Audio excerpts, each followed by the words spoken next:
আসসালামু আলাইকুম everyone. I hope সবাই অনেক বেটার আছেন। So welcome back to my channel.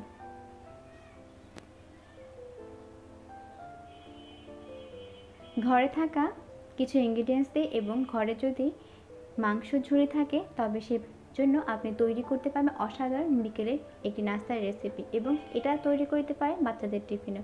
খুবই সুস্বাদু এই রেসিপিটি। যা ইনগ্রিডিয়েন্টস লাগছে সেটা আমি শেয়ার করছি। আমি একটা আলু নিয়েছি, মিডিয়াম অথবা বড় সাইজ যে কোনো আলু আপনাদের উইশ অনুযায়ী আপনারা নিয়ে নেবেন। এবং এখানে আমি মাংস ঝুড়িটা নিয়েছি। আলুর পরিমাণটা আপনাদের উপর ছেড়ে দিয়েছি এবং ময়দা নিয়েছি 2 কাপ পরিমাণ। আমি যে মাংসের ঝুড়িটা ছিল এটা ফ্রোজেন করা ছিল। এটা এতটাই ঝুড়ি, একদম মিহি টাইপের।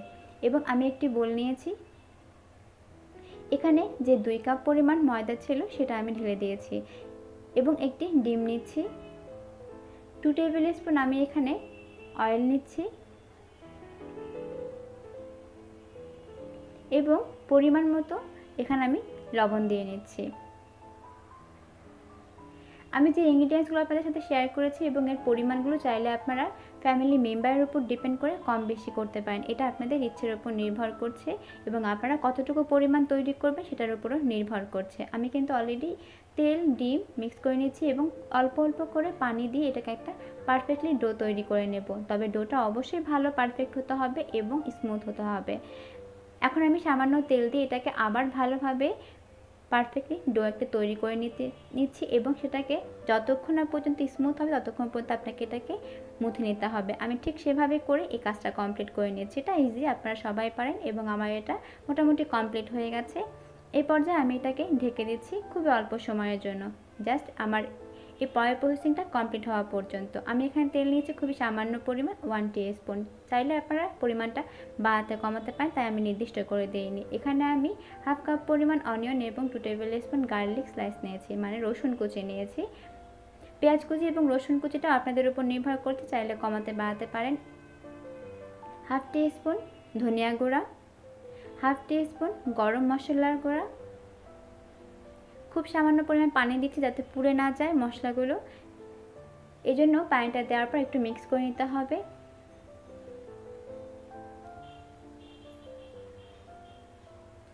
এরপরে আমি এখানে হাফ টিস্পুন হলুদ পাউডার ইউজ করেছি। এখানে মশলার পরিমাণটা খুবই কম লাগছে, কারণ মাংসর ঝুড়িতে কিন্তু অলরেডি মশলা দেওয়া আছে। আমি কাঁচামরিচের পরিবর্তে আমি এখানে চিলি ফ্লেক্স নিয়েছি, শুকনো মরিচে এটা বড় করে আমরা গুঁড়ো করে থাকি সেটা, এটাকে চিলি ফ্লেক্স বলে, এবং স্বাদ মতন লবণ। খুব ভালোভাবে এটাকে মিক্স করে নিচ্ছি এবং কিছুক্ষণ পরে আমি এখানে যে আলুগুলোকে ক্রাশ করে রেখেছিলাম, মানে কুচি করে রেখেছি, সেগুলো কিন্তু আমি দিয়ে দিয়েছি। আমি এখানে আলুর পরিমাণটা আপনাদের বলেছি একটি নিয়েছি বড় দেখে, চাইলে আপনারা আলুর পরিমাণটা বাড়িয়ে কমিয়ে নিতে পারেন। আমি আবারও বলছি ফ্যামিলি মেম্বারের উপর ডিপেন্ড করছে আপনারা কতটা ভাবে ইউজ করবেন। জাস্ট 5 মিনিট পরে ব্যাক করলে কিন্তু আলুগুলো অলরেডি অনেকটাই বয়েল হয়ে যাবে। মানে এই প্রসেসিংটা হচ্ছে আপনি যেভাবে আলুটাকে ভাজি করে থাকেন ঠিক সেভাবে করে ভাজি করবেন। তবে এরপরে আপনাকে যে মাংসগুলো ঝুরি করা ছিল সেটা কিন্তু আপনাকে অ্যাপ্লাই করতে হবে, মানে দিয়ে দিতে হবে। আলুটা মোটামুটি যখন বয়েল হবে তখন আপনি এটা অ্যাপ্লাই করবেন। একেবারে বয়েল হয়ে যাওয়ার পরে এটা অ্যাপ্লাই করলে কিন্তু মাংসটা খুব ভালোভাবে মিক্স হবে না, একটু আলাদা আলাদা হয়ে যাবে। তাই দুটোকে একসাথে প্রসেসিং করে কাজটা কমপ্লিট করলে আপনার কিন্তু ঝুরি যে মাংসটা এবং আলুটা খুব ভালোভাবে মিক্স হবে এবং পারফেক্টলি একসাথে বয়েল হবে। সো এটাকে কাজটা খুব ভালোভাবে পারফেক্টভাবে করবেন, এতে করে আপনার কিন্তু টেস্টটা অনেকটা ভালো আসবে। এটা কিন্তু গরম ভাতের সাথেও অনেকটাই ভালো লাগে। যদি আপনারা এভাবে কেউ খেতে চান সেভাবেও আপনারা খেতে পারেন। আমার কিন্তু অলরেডি হয়ে গেছে। এখন আমি এটাকে একটি বলে ট্রান্সফার করে নেব। নেওয়ার পরে আমি এটাকে ঠান্ডা করতে দেব, কারণ গরম অবস্থায় এটা কোনো কিছুই তৈরি করা যাবে না। এ পর্যায়ে কিন্তু আমার যে ডোটা রেখেছে সেটা কিন্তু অলরেডি অনেকটাই নরম হয়ে গেছে, কারণ আমি তেল দিয়ে কিন্তু মেখে রেখেছি, সেটা আপনারা দেখতে পেয়েছি এবং সেটা শেয়ার করেছি। এখন এটাকে জাস্ট দুটো হাতে একটু ময়ান করে নেব। এরপরে এটাকে খুব ভালোভাবে একটি রুটির খুব বড় একটা শেপ দিতে হবে। আমি এটাকে একদম বড় করে, খুব বেশি পাতলা হবে না খুব বেশি পুরো হবে না, এমন করে একটি রাউন্ড শেপ তৈরি করে নিচ্ছি। দেখুন আমি কিন্তু অনেকটাই বড় করে নিয়েছি এবং যে মাংস এবং আলু দিয়ে ঝুড়িটা তৈরি করে রেখেছিলাম সেটা আমি এখন চারপাশে পুরোটা কভার দিব। চাইলে আপনারা একটু মোটা করে দিতে পারেন, চাইলে পাতলা করে দিতে পারেন। আর যদি খুব বেশি করতে চান তাহলে সেই পরিমাণের উপর ডিপেন্ড করে আপনার যে কটা করতে ইচ্ছা করে সেই কটা আপনি তৈরি করবেন। আমার কিন্তু চারপাশে রাউন্ড করে দেওয়া শেষ। এখন আমি যে কাজটা কমপ্লিট করছি, একটি পাশ থেকে আপনি এটা হোল্ড করবেন এবং এভাবে আস্তে আস্তে করে আপনি চারপাশটা এভাবে করে আপনাকে সেট করতে হবে, যেটা আমি আপনাদের সাথে শেয়ার করছি ঠিক এভাবে করে আপনার যেই সাইডটা মাথাটা আপনার এক্সট্রা থাকবে সেটা কিন্তু ভালোভাবে আপনি সেট করবেন, মানে ভালোভাবে মুখটা সিল করার চেষ্টা করবেন যাতে কোনোভাবে বের না হয়ে যায়। এরপর এটাকে ছোটো ছোটো টুকরো করে নেবেন। টুকরো করা জিনিসটা আপনারা কীভাবে করবেন সেটা আপনাদের ইচ্ছের উপর নির্ভর করছে, এবং টুকরো করার পরে যে স্লাইসগুলো তৈরি হবে সেগুলো কীভাবে ছোটো ছোটো করে নেবেন এবং কীভাবে আপনি এটাকে শেপ দেবেন সেটা আমি আপনাকে দেখিয়ে দিচ্ছি। এই কাজটা খুবই ইজি এবং এই রেসিপিটাও খুব ইজি যদি আপনার হাতের কাছে এভাবে মাংসর কোনো ঝুড়ি থেকে থাকে। এভাবে করে জাস্ট একটি আঙুল দিয়ে আপনি চারপাশে একটু চেপে দিলে মাঝখানটা পোষণটা আপনাকে কিচ্ছু করতে হবে না। হালকা একটু প্রেশার দিলে এটা কিন্তু এমনিতে একটু করে ছড়ে যাবে।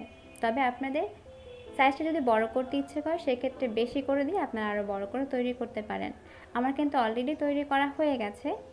দেখুন ভেতরে কিন্তু ভাজের একটা লেয়ার পড়েছে এবং চারপাশে মাংসের কিমাগুলো অনেকটাই আকর্ষণীয় লাগছে।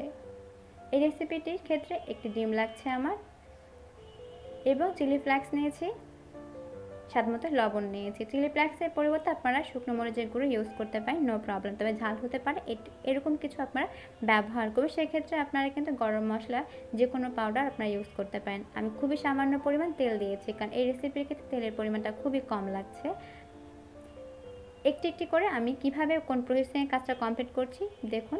প্রথমে আমি সেই ডিমের ভেতরে কিন্তু এটাকে গড়িয়ে নিচ্ছি এবং এভাবে করে ঠিক উঠানোর পরে আমি তেলে ছেড়ে দিচ্ছি। যেহেতু আমার এখানে খুবই অল্প তেল লাগছে, এই ক্ষেত্রে কিন্তু রেসিপিটা অনেকটাই হেলদি, কারণ ডুবো তেলে বা অনেক বেশি তেলে অনেক রেসিপি ফ্রাই করলে বা তৈরি করলে অনেক সময় অ্যাসিডিটি তৈরি হয় বেবিদের ক্ষেত্রে, যা মানে বাচ্চাদের টিফিনে দেওয়ার ক্ষেত্রে আমরা যদি চিন্তা করে থাকি তাহলে কিন্তু এভাবে অল্প তেলে খুবই অল্প উপকরণে ঝটপট এই রেসিপিটি তৈরি করতে পারছেন, কারণ আপনাকে কোনো রেস্টে রাখা বা কোনো ধৈর্য ধরার কোনো কাজই আপনাকে এখানে করতে হচ্ছে না।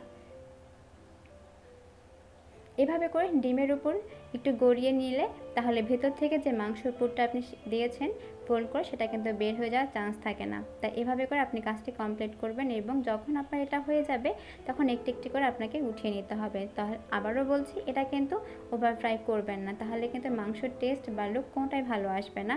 আমি কিন্তু অলরেডি তৈরি করে একটি একটি করে উঠিয়ে নিয়েছি। এক্সট্রা তেলটুকু যেটা ছিল সেটা অ্যাবজর্ব করার জন্য আমি এখানে টিস্যু পেপার দিয়ে দিয়েছি।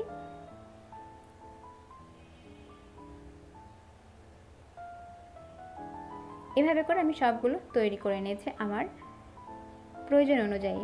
আপনারা আপনাদের প্রয়োজন অনুযায়ী তৈরি করে নেবেন। আমার অলরেডি সব কিছু কিন্তু তৈরি করা হয়ে গেছে। ছোট বড় বিভিন্ন শেপে কিন্তু এটা তৈরি করা হয়েছে এবং ভেতরটা কেমন হয়েছে সেটা আমি আপনাদের সাথে শেয়ার করলাম। ভেঙে দিয়েছি এবং দেখিয়ে দিয়েছি কেমনটা হতে পারে। আশা করছি আজকের এই ঝটপট রেসিপিটা আপনাদের কাছে ভালো লাগবে। ভালো লাগলে অবশ্যই শেয়ার করবেন এবং আমার চ্যানেলের সাথেই থাকবেন। ঘুরে আসবেন, আমার চ্যানেলটিতে আরও অনেক রেসিপি আছে আপনাদের জন্য। আজ তাহলে এই পর্যন্ত, আল্লাহ হাফেজ।